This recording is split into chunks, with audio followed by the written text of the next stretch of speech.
चलिएगा, आज हम आपको संयोजन अभिक्रिया समझाएंगे। इस संयोजन अभिक्रिया को एक नहीं, दो नहीं, तीन नामों से जाना जाता है। इसको योगात्मक भी अभिक्रिया कहा जाता है, संयोजन अभिक्रिया भी कहा जाता है और संकलन अभिक्रिया भी कहा जाता है। एक नहीं, दो नहीं, तीन नामों से अभिक्रिया को जाना जाता है और ये अभिक्रिया मोस्ट इंपोर्टेंट है। इस बार भी यूपी बोर्ड परीक्षा में आई थी।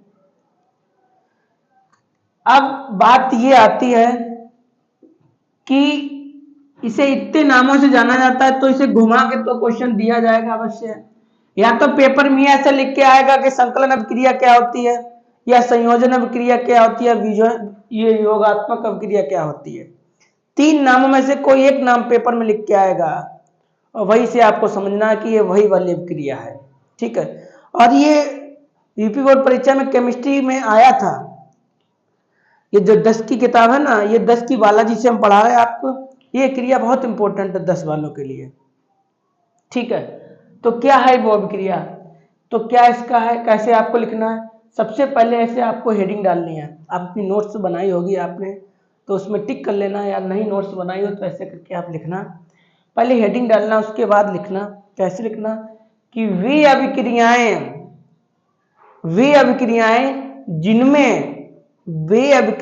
जिनमें दो या दो से अधिक अभिकारक आपस में संयोग करके एक नया पदार्थ बनाते हैं, उसे हम संयोजन अभिक्रिया कहते हैं। ठीक है, देखिएगा भाई लिखा है कि वे अभिक्रियाएं जिनमें दो या दो से अधिक, कोई दो ले लो अभिकारक या दो से अधिक ले लो, अधिक अभिकारक तत्व या यौगिक या दोनों आपस में संयोग करके केवल एक नया पदार्थ बनाते हैं, उसी अभिक्रिया को हम संयोजन अभिक्रिया के नाम से जानते हैं। ठीक है, इतना आपको लिखने के बाद, हाँ और एक बात यह है कि आप सोचते होंगे कि हिंदी लिख देंगे आपको नंबर मिल जाएंगे, ऐसा नहीं है। आपको इसके साथ में रिएक्शन भी लिखनी पड़ेगी, जो एग्जाम्पल जिसे बोलते हैं, तभी आपको नंबर मिलेगा। ठीक है, तो ये तो आपको परिभाषा लिखनी पड़ेगी, उसके बाद आपको एग्जाम्पल से लिखना पड़ेगा। कैसे एग्जाम्पल लिखेंगे, जैसे यहां पे आप लिखिएगा एग्जाम्पल।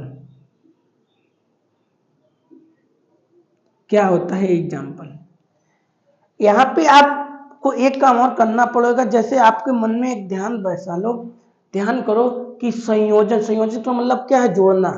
ठीक, आप ऐसे समझो कि जैसे आपको हिंदी नहीं याद है मान लो, तो आप ये लिखो संयोजन का मतलब क्या है, जोड़ना। ऐसे दो अभिकारक, और देखिएगा आपके एग्जाम्पल से भी आपकी हिंदी बन सकती है। ठीक, आप ध्यान करिए, वे अभिक्रियाएं जिनमें दो या दो से अधिक अभिकारक आपस में संयोग कर लेते हैं। आपस में क्या कर रहे हैं, मेल कर रहे हैं, संयोग कर रहे हैं। तो कैसे संयोग कर रहे हैं, जैसे यहां पे हमने पहला एग्जांपल लिया, कार्बन लिया और ऑक्सीजन लिया, तब इन दोनों ने संयोग किया तो क्या बना, कार्बन डाइऑक्साइड। ठीक, अब देखो, या तो आप ये हिंदी ये याद कर लो, या फिर आप ये याद कर लो। जैसे क्या अर्थ निकलेगा कि वे अभिक्रियाएं जिनमें दो या दो से अधिक अभिकारक, देखो दो हैं, आपस में संयोग कर लेते हैं। देखो आपस में संयोग किया तो एक नया पदार्थ बना। भाई यहाँ पे मेरा कार्बन है, यहाँ पे मेरा ऑक्सीजन है, तो दोनों मिलके कौन सा नया पदार्थ बने, क्या नाम होगा इसका, कार्बन डाइऑक्साइड। नया पदार्थ बन गया, बस आपका एग्जाम्पल हो गया। एक दूसरा लेते हैं, सल्फर और ऑक्साइड, तो क्या बनेगा, सल्फर डाइऑक्साइड। कोई दिक्कत। अब आपको ये भी चीज याद हो गई होगी, वो भी याद हो गई होगी कि देखिएगा दोनों का संयोग हो रहा है, तो आपकी परिभाषा भी आपको यहीं से याद हो जाएगी कि वे अभिक्रियाएं जिनमें दो या दो से अधिक अभिकारक आपस में क्या कर रहे हैं, संयोग कर रहे हैं, तो उसे हम क्या कहते हैं, योगात्मक अभिक्रिया कहते हैं, या संयोजन अभिक्रिया कहते हैं, या संकलन अभिक्रिया कहते हैं। बस आपका याद हो जाए। और लीजिए एग्जाम्पल इसके,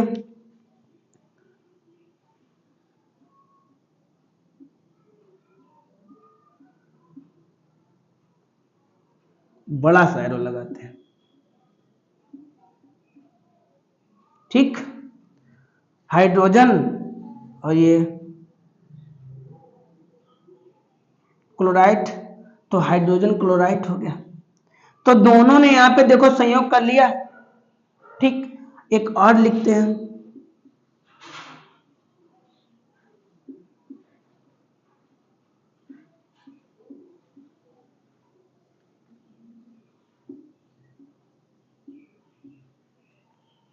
ठीक है, देखिएगा हाइड्रोजन ले लिया, ऑक्सीजन ले लिया, तो आपका क्या बन गया, जल। आपकी संयोजन क्रिया हो गई यार। बताइएगा, केमिस्ट्री सरल है, कोई दिक्कत नहीं हुई, याद हो गया। अब आपको एग्जाम्पल भी ध्यान रखना कि आप दो ऐसे लेना जिनको आपस में क्या करा दो, संयोग करा दो, बस आपकी हो गई। ठीक है, देख लीजिएगा कि दो तत्व लिए और उनका संयोग करा दिया, दो लिए यहाँ पे संयोग करा दिया, और यहाँ पे भी देखिएगा दो लिए, दोनों को संयोग करा दिया। इसी प्रकार के और भी एग्जाम्पल आप लिख सकते हैं। और नाम लिखना चाहें तो लिख लो, कार्बन और ये वो क्या कहते हैं ऑक्साइड, तो carbon dioxide, sulphur oxide, hydrogen chloride, और ये क्या है, जल। ठीक है, इस प्रकार की आपके लिए संयोजन क्रिया हो गई। बेटा ये याद जरूर कर लेना, ये यूपी बोर्ड परीक्षा के लिए मोस्ट इंपोर्टेंट, आपका हाफ अली जो एग्जाम होने वाला है उसमें ये आपकी आ सकती है। इसके यही क्वेश्चन इंपॉर्टेंट है, संयोजन, वियोजन, प्रस्तापन, विलोपन और संचारण, विकर्गणिता, इस पाठ के यही तो क्वेश्चन इंपॉर्टेंट है। एक तो आपका संरक्षित करना है, यही आपके लिए इंपॉर्टेंट है, और यही ज्यादातर इसको पाठ से आते भी हैं आपके। दोबारा से देखो, आपको इतना याद करना है पहले पाठ से, संयोजन, वियोजन, प्रस्तापन, विलोपन, द्विविस्थापन, संचारण, विकर्गणिता, इतना आपको याद करना है। इतना आप याद कर लेना, आपका हाफली हो चाहे आपका एनुबल हो चाहे आपका बोर्ड हो, आपके क्वेश्चन इसमें से जरूर आएंगे।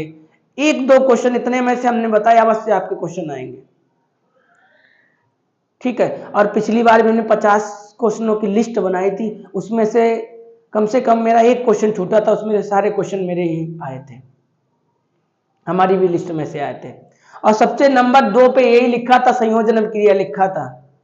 जो हमने अपने 50 क्वेश्चनों की लिस्ट बनाई थी, उसमें से 2 नंबर पे संयोजन क्रिया लिखी थी।